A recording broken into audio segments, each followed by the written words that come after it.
ہمارے ملک کے سیاسی و معاشی حالات خراب سے خراب تر ہو رہے ہیں۔ سیاسی قائدین کو ملک کی کوئی پرواہ نہیں، ہر روز ایک نیا پنڈورا باکس کھل رہا ہے۔ آج ہم ملکی سیاسی و معاشی حالات پر بات کریں گے، اور اس موضوع پر ہمارے ساتھ بات کرنے کے لیے ہمارے پروگرام میں موجود ہے ضلع سوات بری کوٹ سے تعلق رکھنے والے سیاسی و سماجی شخصیت انجینئر شرافت علی، جو ملک کی سیاست پر ایک گہری نظر رکھتے ہیں۔ آج ان سے پوچھیں گے کہ ملک کے جو حالات ہیں جس طرف جا رہے ہیں، کیا اس ملک میں استحکام آئے گا؟ کیا اس ملک کے غریب عوام جو ہیں وہ سکھ کا سانس لے پائیں گے؟ انجینئر صاحب، آپ کو اپنے پروگرام میں ویلکم کرتے ہیں، اور اسی بات کا آپ کا تجزیہ لیں گے اس کے اوپر کہ یہ جو ملک کے معاشی اور سیاسی حالات ہیں یہ کس طرف جا رہے ہیں، اور کیا اس ملک کا غریب جو بندہ ہے وہ سکھ کا سانس لے پائے گا؟ بسم اللہ الرحمن الرحیم۔ شاہ بھائی، آپ کا بہت بہت شکریہ۔ دیکھیں، پاکستان کے بننے کے 75 سال مکمل ہونے کو ہیں، مگر ہمارے حالات دن بدن خراب ہوتے جا رہے ہیں۔ میں آپ کو ایک چھوٹی سی مثال دوں گا۔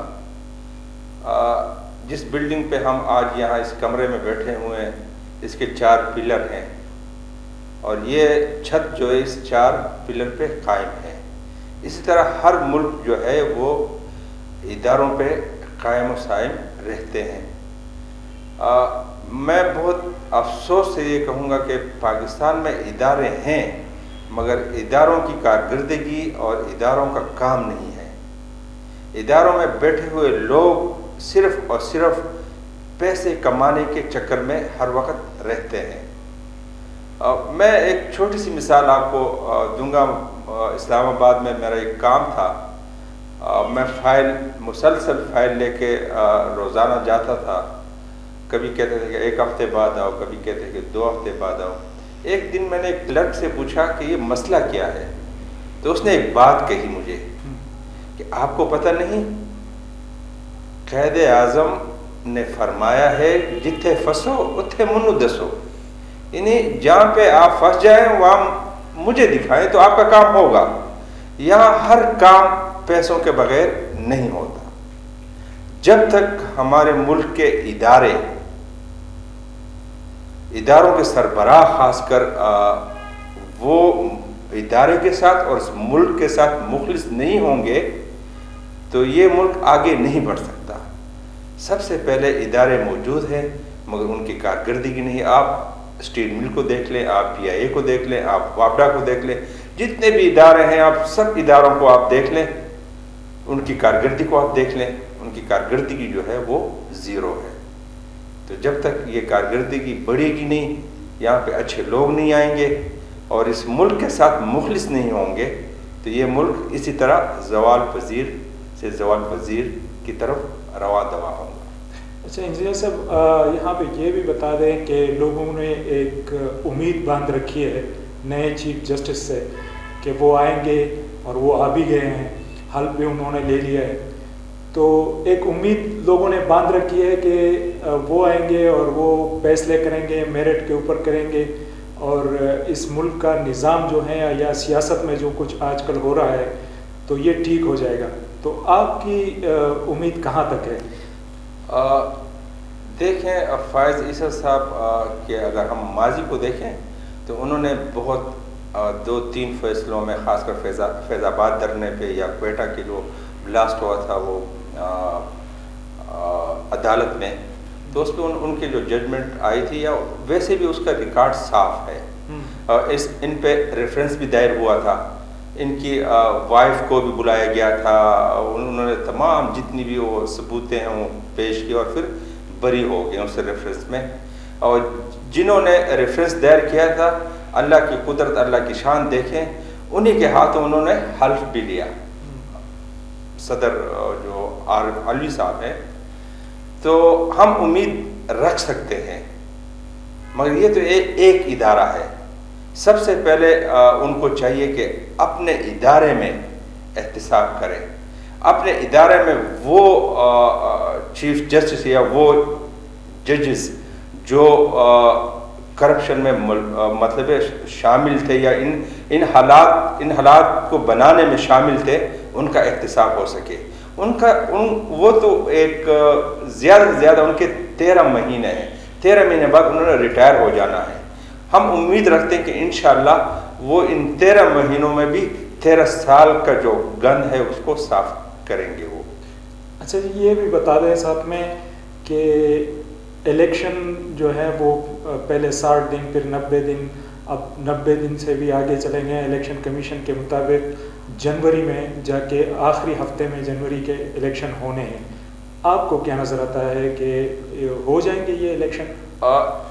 پاکستان کے پاس الیکشن کے علاوہ دوسرا راستہ نہیں ہے، مگر میرے خیال میں یہ جنوری سے بھی 2-3 مہینے لیٹ ہونے کے امکانات ہیں. اس لیے کہ بعض ایسے علاقے جنوری میں وہاں برفباری ہوتی ہے، وہاں مطلب آمد و رفت کا مسئلہ ہوتا ہے، تو ہو سکتا ہے کہ آنے والے دنوں میں اسی بات کو جواز بنا کر الیکشن 2-3 مہینے لیٹ کر دیں. اور آپ اس الیکشن میں چونکہ آپ بھی کسی ٹائم میں حصہ رہے ہیں پی ٹی آئی کا، تو آپ پی ٹی آئی کو اس الیکشن میں، آنے والے الیکشن کا حصہ دیکھ رہے ہیں؟ دیکھیں، پی ٹی آئی ہوگی اس لیے کہ بین الاقوامی دباؤ ہے اداروں پہ، الیکشن کمیشن پہ یا جو نگراں حکومت ہے، مگر مجھے یہ نظر آ رہا ہے کہ پی ٹی آئی کے جو کرتا دھرتا ہے وہ سراخوں کے پیچھے ہوں گے، وہ اس الیکشن میں حصہ نہیں لے سکیں گے. اس لیے کہ 9 مئی کے جو واقعات ہوئے ہیں، جن پہ پرچے کٹے ہیں، وہ ان پہ 780 کے پرچے بھی کٹے ہوئے ہیں، دہشت گردی کے پرچے بھی کٹے ہوئے ہیں. تو مجھے ایسے لگ رہا ہے کہ ان کو الیکشن سے باہر رکھا جائے گا. باقی رہی بات سیاستدانوں کی، تو سیاستدانوں سے کم از کم ایک عوامی نمائندہ ہونے کی حیثیت سے، پاکستانی شہری ہونے کی حیثیت سے میں یہ کہوں گا کہ سیاستدانوں پہ لوگوں کا اعتماد اٹھ چکا ہے. پی ڈی ایم میں تمام سیاسی جو قائدین تھے وہ شامل تھے، مگر آپ ان کی 16 مہینے کی کارکردگی کو دیکھیں تو 16 مہینوں میں انہوں نے صرف اور صرف اپنے کیسز کو مٹانے کے لیے، اپنی کیسز کو ختم کرنے کے علاوہ انہوں نے عوام کو کوئی ریلیف نہیں دیا، بلکہ مہنگائی اور مسلسل مہنگائی کا سامنا کرنا پڑا عوام کو. تو لوگوں کا سیاسی قائدین پہ، سیاسی پارٹیوں پہ اعتماد اٹھ چکا ہے. میرے خیال میں عوام اب اس حد تک آ چکے ہیں، وہ ایک ایسا احتساب چاہتے ہیں، ایسا احتساب کہ وہ بالکل بلا تفریق سب کا ہو.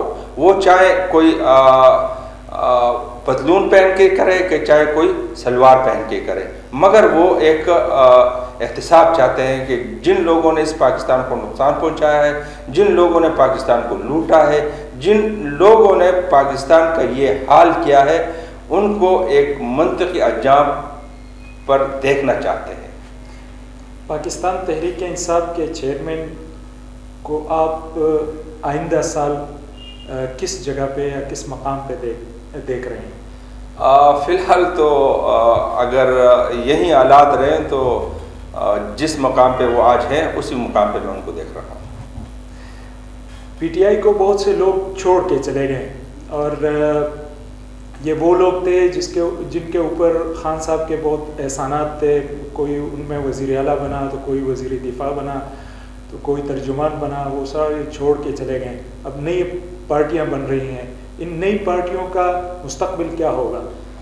نئی پارٹیاں بن نہیں رہی، نئی پارٹیاں بنائی جا رہی ہیں. پاکستان میں یہ ٹرینڈ ہے، یہاں پارٹیاں بنتی نہیں، بنائی جاتی ہیں. اور جس طرح پہلے جو پارٹیاں بنائی گئیں ان کا جو انجام ہے، جو بن رہی ہیں ان کا بھی وہی انجام ہوگا. بہت شکریہ ہمارے ساتھ پروگرام میں شرکت کرنے کے لیے اور اپنا تجزیہ ہمارے ساتھ شیئر کرنے کا آپ کا بہت بہت شکریہ. ناظرین کرام، آپ نے سنا انجینئر شہابت علی ایک سیاسی اور سماجی شخصیت ہیں، گہری نظر رکھتے ہیں اپنے ملک کے سیاست پر. وہ سمجھتے ہیں، پوری امید ہے کہ اس ملک کے حالات جو ہیں وہ ٹھیک ہو جائیں گے، لیکن پہلے ہم خود کو بدلنا پڑے گا، اداروں کو کام کرنا پڑے گا، تو تبھی جا کے اس ملک کے حالات بدلیں گے اور اس ملک کے غریب عوام کے حالات بدلیں گے۔ ایک دوسرے پروگرام کے لیے اپنے ہوسٹ مظفر شاہ کو اجازت دیجیے، تب تک کے لیے اللہ نگہبان۔